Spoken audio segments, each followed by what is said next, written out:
नमस्कार, जय हिंद। आप देख रहे हैं भारत तक का खास शो मित्र देश और मैं हूं आयुष। आज मित्र देश के इस विशेष अंक में हम बात कर रहे हैं उस दोस्ती की जिसने रक्षा सौदों की दुनिया में नया इतिहास रच दिया।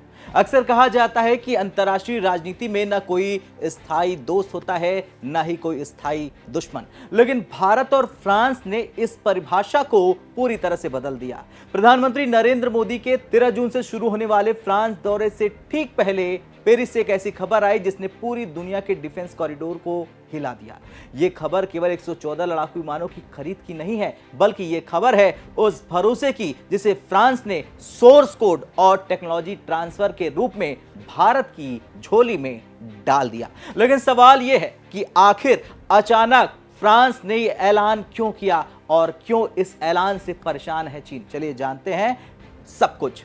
दरअसल द ट्रिब्यून की एक विशेष रिपोर्ट के अनुसार फ्रांस के शीर्ष राजनयिकों ने पुष्टि की कि वे भारत को राफेल का सबसे गुप्त हिस्सा यानी कि सोर्स कोड सौंपने को तैयार हैं। अब आप सोच रहे होंगे कि ये सोर्स कोड क्या भला है। देखिए, आसान भाषा में कहें तो ये किसी विमान का वो दिमाग है जिसके जरिए इसकी पूरी कार्यप्रणाली नियंत्रित होती है। आमतौर पर कोई देश अपना सोर्स कोड किसी को नहीं देता है, क्योंकि इसका मतलब है अपनी सबसे गुप्त तकनीक दूसरों को सौंप देना। लेकिन फ्रांस ने साफ कर दिया कि मेक इन इंडिया इस डील की आत्मा है और फ्रांस अब भारत को सिर्फ एक ग्राहक नहीं बल्कि एक साझा निर्माता, सह निर्माता के रूप में देख रहा है। इस डील की सबसे क्रांतिकारी शर्त यह है कि अब राफेल में भारतीय हथियार लगाए जा सकेंगे। अभी तक की स्थिति यह थी कि अगर आपको राफेल में कोई मिसाइल लगानी है तो आपको फ्रांस से इजाजत यानी परमिशन लेनी होती थी और उन्हीं के सॉफ्टवेयर के हिसाब से चलना पड़ता था।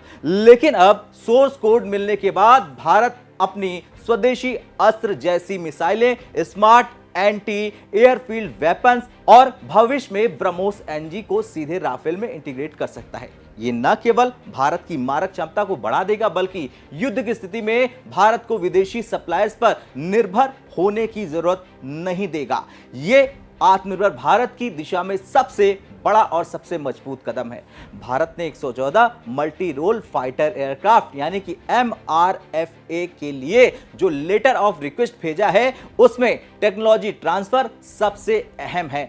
अब फ्रांस ने क्या भरोसा दिलाया वो जान लीजिए। दरअसल फ्रांस ने भरोसा दिलाया कि लड़ाकू विमान का सबसे जटिल हिस्सा जो उसका इंजन होता है उसके लिए फ्रांस निर्माण की तकनीक भारत को देगा। विमान को रडार की नजर से बचाने वाले खास मटेरियल और उसके ढांचे की बनावट की तकनीक अब भारत में होगी।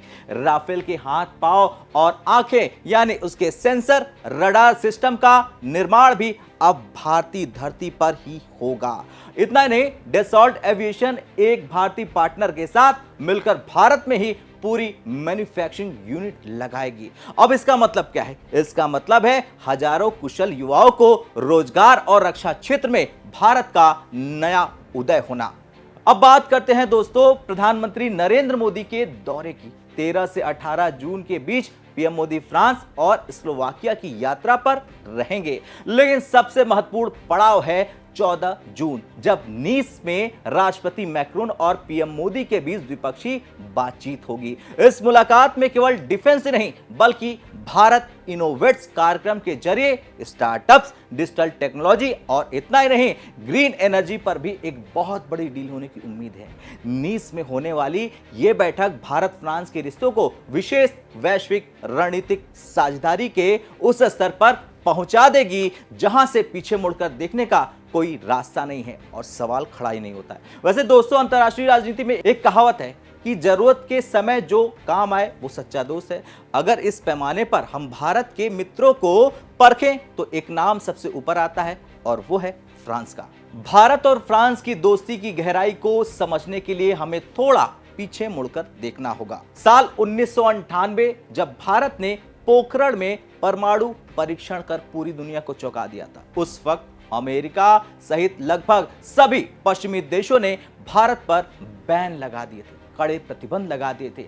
भारत वैश्विक स्तर पर अलग थलग पड़ गया था, लेकिन उस संकट की घड़ी में फ्रांस अकेला ऐसा पश्चिमी देश था जिसने भारत की निंदा करने से इनकार कर दिया। फ्रांस ने भारत के सुरक्षा हितों को समझ लिया और कूटनीतिक ढाल बनकर खड़ा रहा। यही वो मोड़ था दोस्तों जहां से इस रणनीतिक साझेदारी की नींव पड़ी, जो आज एक विशाल वट वृक्ष बन चुकी है। रक्षा क्षेत्र इस दोस्ती का सबसे मजबूत स्तंभ है। आज जब हम 114 राफेल लड़ाकू विमानों की बात करते हैं तो ये सिर्फ एक खरीद नहीं, फ्रांस ने भरोसा दे दिया है कि वो भारत को राफेल का सोर्स कोड सौंपेगा। फ्रांस का ये कहना है कि हम टेक्नोलॉजी ट्रांसफर के लिए तैयार हैं और मेक इन इंडिया इस डील का हिस्सा होगा। यह दिखाता है कि फ्रांस भारत को केवल एक बाजार नहीं बल्कि एक बराबर का साझेदार मानता है।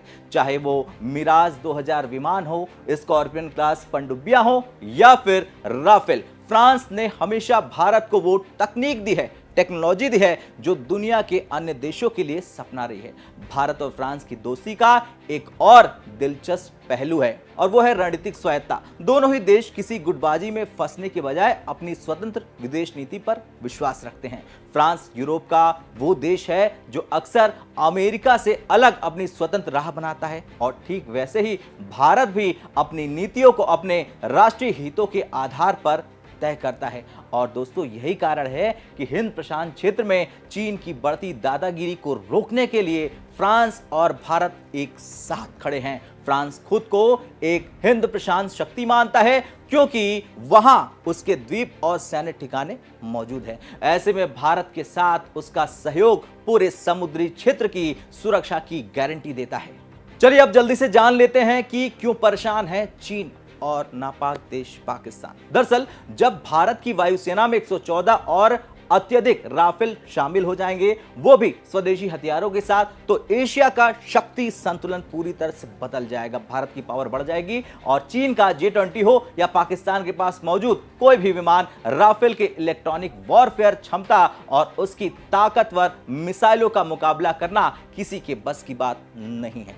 फ्रांस द्वारा सोर्स कोड देने का मतलब यह है कि भारत अब अपनी जरूरतों के हिसाब से राफेल को अपग्रेड कर सकेगा, जिसके लिए भारत को किसी के सामने हाथ फैलाने की जरूरत नहीं होगी। खैर दोस्तों, भारत और फ्रांस की दोस्ती इस बात का प्रमाण है कि जब दो राष्ट्र समान मूल्यों और आपसी सम्मान के साथ आगे बढ़ते हैं तो वे दुनिया का भूगोल और भविष्य दोनों बदल सकते हैं।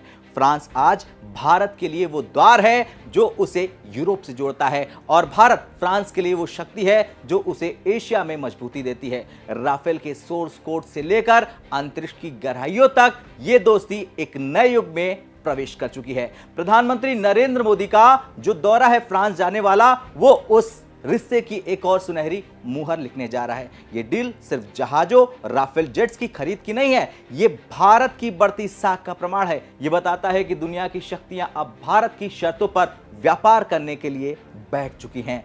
फ्रांस का ये कदम भारत को एक ग्लोबल डिफेंस हब बनाने की दिशा में मील का पत्थर साबित होगा। प्रधानमंत्री नरेंद्र मोदी का ये दौरा केवल रक्षा समझौते के लिए नहीं बल्कि एक नए सशक्त और आत्मनिर्भर भारत की नींव को मजबूत करने के लिए याद रखा जाएगा। अब मेरा आपसे सवाल, आपको क्या लगता है, क्या फ्रांस भारत का सबसे पक्का दोस्त साबित हो रहा है? हाँ या ना में कमेंट कर अपनी राय जरूर दें। कल फिर से मिलते हैं मित्र देश के अगले एपिसोड में। तब तक के लिए जय हिंद, जय भारत।